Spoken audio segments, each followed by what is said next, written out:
Sama natin sa peace month at sa unite natin sa bawat isa sa ating mission. So as we receive the mission by virtue of our baptism, nagsimula yan sa pagka-bautis natin. Yan po ay ang pag-response natin sa tugon.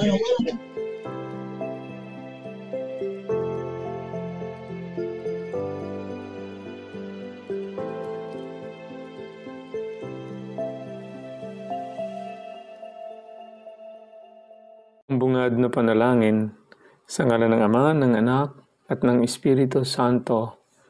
Amen. Pagpalain kami sa aming pagtitipon ngayon para sa pulong na ito. Gabayan mo ang aming isipan at puso upang kami ay magtrabaho para sa ikabubuti ng aming komunidad at tulungan ang lahat na iyong mga tao. Turuan mo kaming maging bukas palad sa aming pananaw, matapang sa harap ng kahirapan at matalino sa aming mga desisyon. Ama, pinupuri ka namin magpakailanman. Amen. Sa ngalan ng Ama, ng Anak, at ng Espiritu Santo. Amen.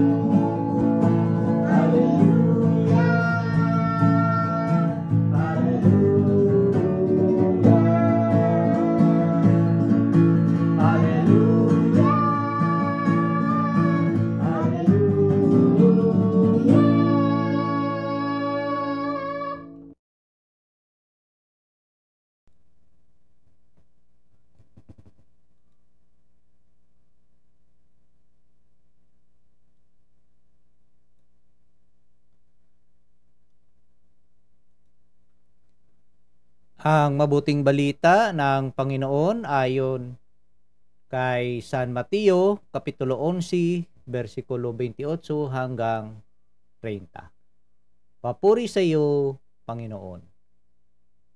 Nung panahong iyon, sinabi ni Jesus, lumapit kayo sa akin, kayong lahat na napapagal at nabibigatan sa inyong pasanin, at kayo'y papahingahin ko. Pasanin ninyo ang aking pamatok at mag-aral kayo sa akin. Ako'y maamo at mababang loob at makasusumpong kayo ng kapahingahan para sa inyong kaluluwa, sapagkat maginhawang dalhin ang aking pamatok at magaan ang pasaning ibibigay ko sa inyo. Ang mabuting balita ng Panginoon. Pinupuri ka namin, Panginoong Hesus Kristo. Maraming salamat, Pisma Yor Balairos ng Amerika, Servant Leader, Gwapitong Utod, Insider ng Amerika. Sa lahat ng mga nagsusubaybay at nagtangkilik sa channel na ito, Pisma Plus, sa mga kasama ko pong mga Pisma, mapagpalang oras po sa bawat isa sa atin. At salamat po sa inyong patuloy na pagdadasal sa amin dito po sa Holy Land.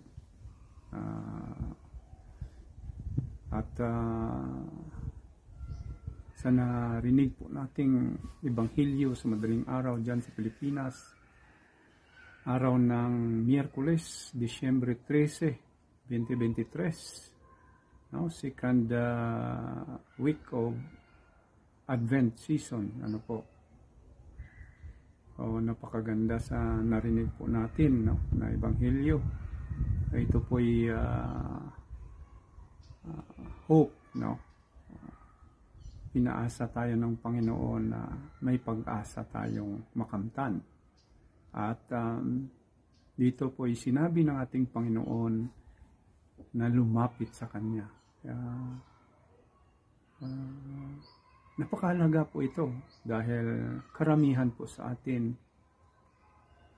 ay madaling magsabi na malapit na po sa Panginoon o sa Diyos, ngunit sa kaugalian at sa pamamaraan o buhay ay taliwas sa sinasabi at ang mga ginagawa ay hindi sang-ayon sa gusto ng Panginoon. Ngunit po ang ating mga kapatid na Hudyo rito ay nakakalungkot isipin na sila'y lumalapit sa kapanahunan ng ating Panginoon dahil sila mapalad. Sila ang lahi na alam po natin na pinili ng Diyos Ama para ipamahagi ang kanyang pagmamahal, ang kanyang plano sa mundo, lalo na po sa bawat isa tao. Ngunit hindi po nila natugon lahat dahil sa palagay nila ay sila lamang po maliligtas at napakahirap po sundin ang kanilang mga utos. Sa panahon ni Moses, 10 utos, ang mga ginawa po ng mga rabay hanggang ngayon ay ginawa pong 613 po yata, So, ang dami-dami.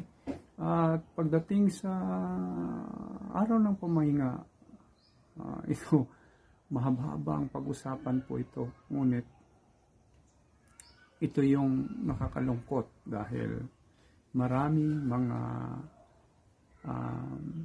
bagay na makikita po namin dito ni Pisma Juban, Pisma Runa sa panahon ng pamahinga ng ating mga kapatid na mga Hudyo. Yun po isa sa mga talatang mababasa natin. Ito po'y pinaliwanag ng ating Panginoon na ang paggawa ng mabuti sa kapwa ay kailangan walang oras, walang araw, o kahit po pahinga mo. Yan po ang gusto ng ating Panginoon. Subalit, itong ating mga kapatid na Hudyo,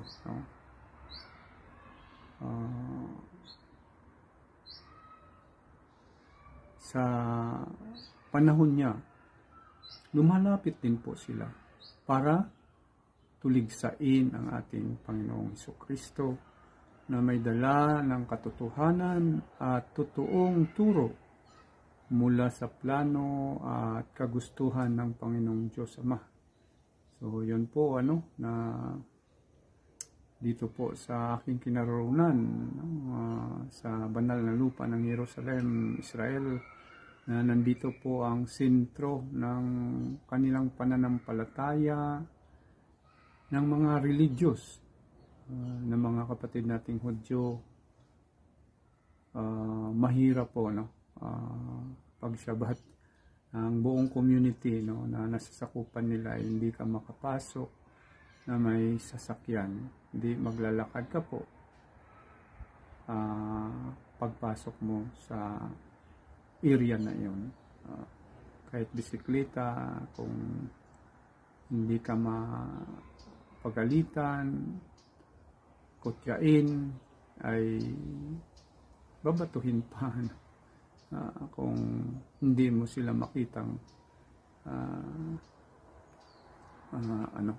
at tama naman po sila dahil sa daan na po sila dumadaan, no? Hindi na sa daanan ng tao, sa kalsada, ano po. So yan po, no? Yun ang kapatid nating mga Hudyo, no?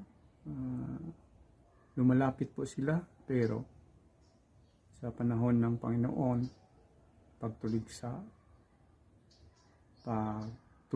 no? Pangutya.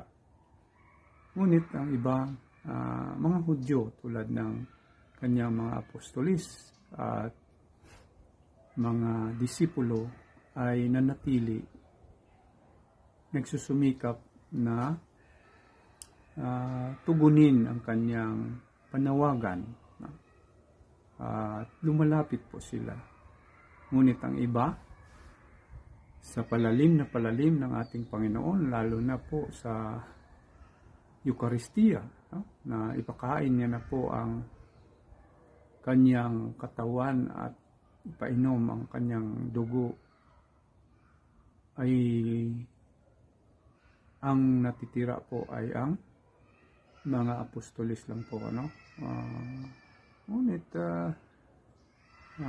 ang iba naman ay naakay pa rin po, no, ng mga apostolis. Hindi po iniwan ng ating Panginoon, at lalong tumindi ang kanilang pananampalataya kahit po may mga pagsubok sa kanilang buhay, ano po. O yun po, ano,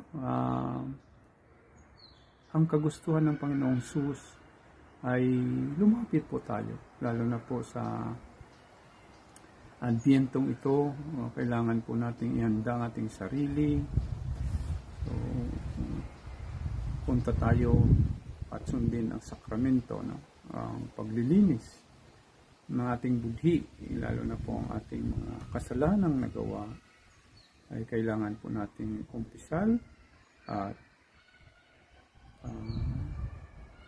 ibigay lahat ng ating mga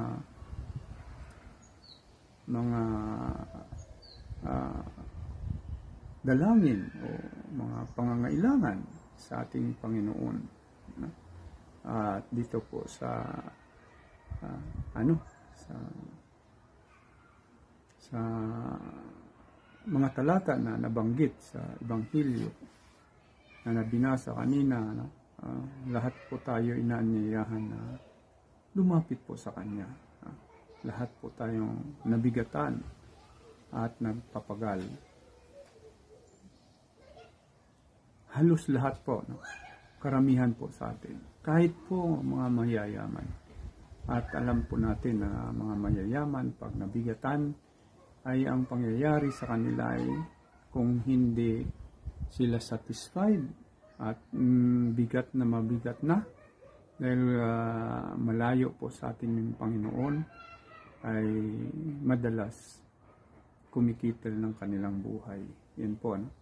Tayo mapalad dahil may Panginoon tayong napakabuti. Sabi niya, maamo at mababang loob po siya. At ito po ang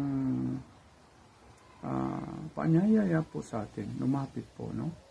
Pasanin ang kanyang pamatok, no? Hindi na ang sa atin. Dahil po kung sa atin ang basihan natin sa kunting problema, kunting pagsubok, ay hands up na po tayo, ano? Bakit po sabi niya, no, na pasanin ang kanyang pamatok, no, at mag-aral sa kanya, no?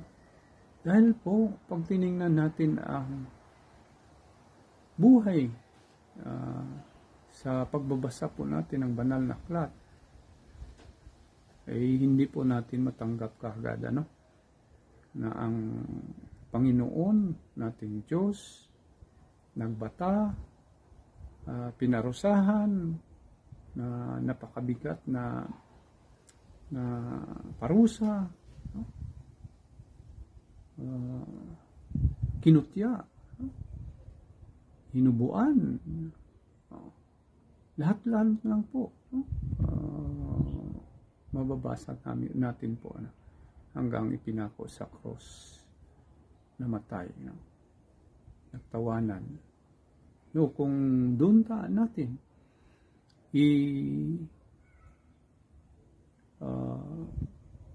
tingnan ang buhay natin, ay gagaan talaga, no? Lalo na pong pagsubok na sinisiraan po tayo, ano po, yun po, no? Tapos tataas na yung pride natin. Hindi po yun ang turo ng Panginoon. Pag tiningnan po ninyo natin ang buhay niya, no, na siyang tinutuligsa, pinahiya, so mababang loob pa rin po, ano, ang kanyang sukli sa mga ito, no? So pasanin ang kanyang pamatok, no, at mag-aral. Bakit po mag-aral? Bakit? Dahil tulad din po ng parang OJT, no? Job training, no? Parang nagtitraining tayo, no? Sa isang trabaho na mahasa po tayo, no? Para pagdating ng panahon na tayo na ang pinapagawa o tayo na nagtatrabaho, alam na po natin ang ating gagawin. So, nabanggit pa rin po, no, sa nabasa, ang sabi ng Panginoon, makakasumpong po tayo ng kapahingaan ng ating kaluluwa. So, ito po, karamihan po sa atin ay naka-experience po nito, no? Na pag nandyan tayo sa state of grace, kahit hindi pa natin maramdaman na nahirapan tayo o naramdaman rin o nararamdaman o nakita ng iba, ngunit may panahon, no, na malungkot tayo, pero pagka nandyan ang Panginoon sa atin, ay makagawa pa tayo na makangiti, no? Alam na naman po natin, no, tayong sa ating kultura, ang Pilipino, kahit may sakuna na po, ay nakangiti pa rin po, lalo na mag picture, ano? May video, no? So yun po, ano, anong ibig sabihin ng ating Panginoon dito, no, sa aking pagnilay na makasumpong ng kapahingaan ng ating kaluluwa? Bakit? May mga pagkakataon na nakita po tayo ng iba na sa ating mga ginagawa, lalo na po ang pagsilbi, no, na ilaan mo ang oras o panahon, ibigay mo ang kung anong nasa iyo para sa kapurian ng Diyos. Sa iba ay mabigat yan, no? Ngunit kung nandoon tayo sa Panginoon, itong lahat, yung ating kaluluwa ay magaan. Ang importante lang sa atin, ang may malusog na katawan, kayang magtrabaho, kayang magsilbi, no, sa simbahan, na may ngiti at hindi pansarili, kung hindi gagawin para sa Panginoon. Isa pa po, magaan ang kanyang pamato na ibibigay sa atin. Dahil tutulungan po niya tayo. Ang daming blessing nating na kamtan. Ano po? Oh? So, pag nagsilbi po tayo, magbahagi tayo tulad nito ng ating ang kanyang gospel dito sa social media, sa YouTube, sa Facebook, ay binibigyan niya tayo ng wisdom, knowledge na maibahagi natin ito. At ano pa pong mga blessings? Yung pagtiyaga natin sa paghantay sa Kanya. No? Sa kabila ng maraming mga pagsubok sa buhay. Yung pag-humble. No? Hindi pinagmamalaki ang nasa sa atin. Kundi pinagmamalaki natin ang Diyos na nagbigay sa atin. No? Ng lahat ng nasa atin. Mapagpakumbaba, isang blessings po ito para maiwasan ang away, no? Tulad nitong gira, no? Ito pride at walang pagpakumbaba, no? At utak demonyo, diablo na po, ano. So, matiisin, isa pa po ito. Minsan yung iba, sabi niya ay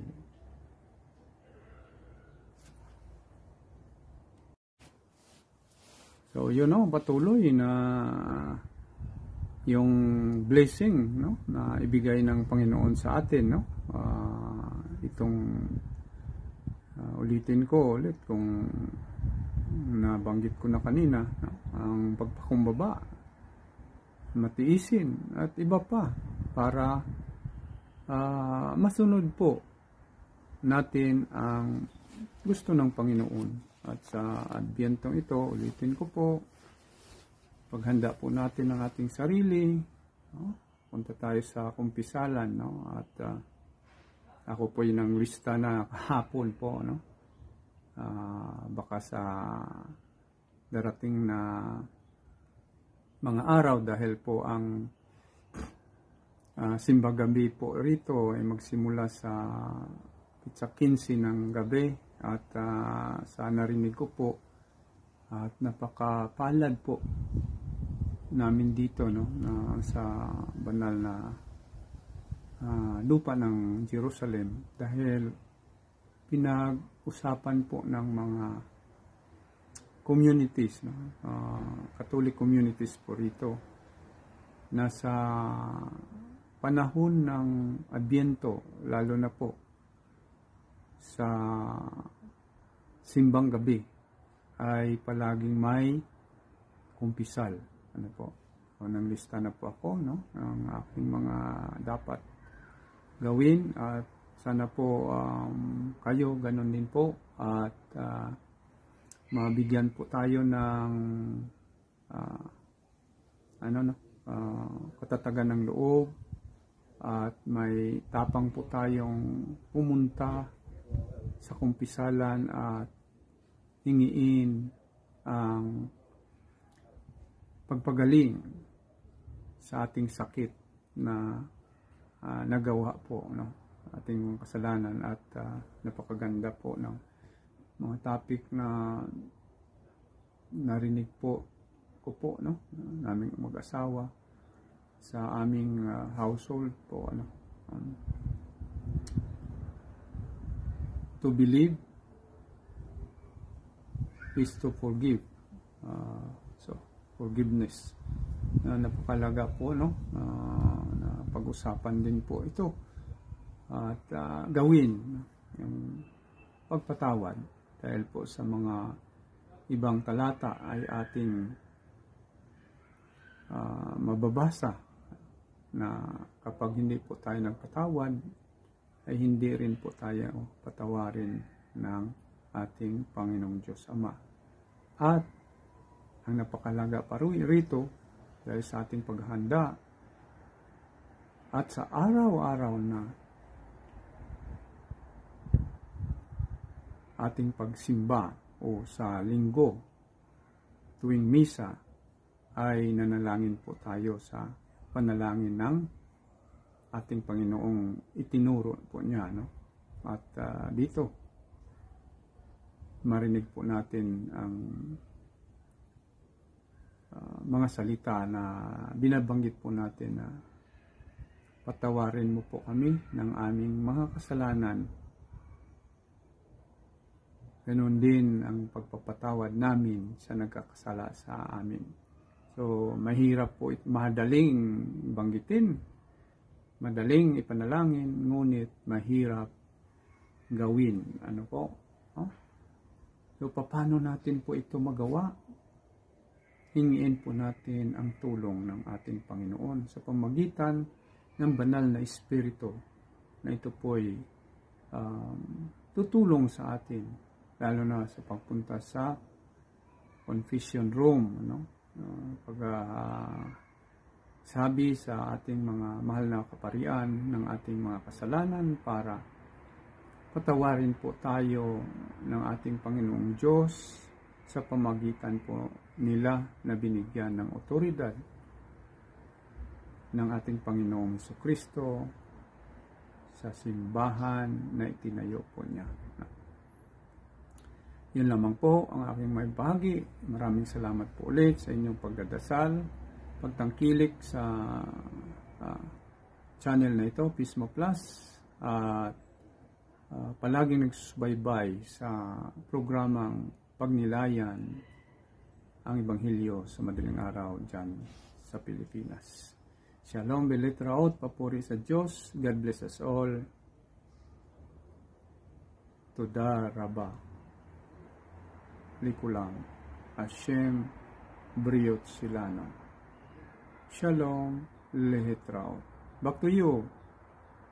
Pisma, Yorbalairos, Guapitong Utod, Servant Leader, Insider ng Amerika. Viva Kasya. Todaraba, Shalom, Shalom, Shalom.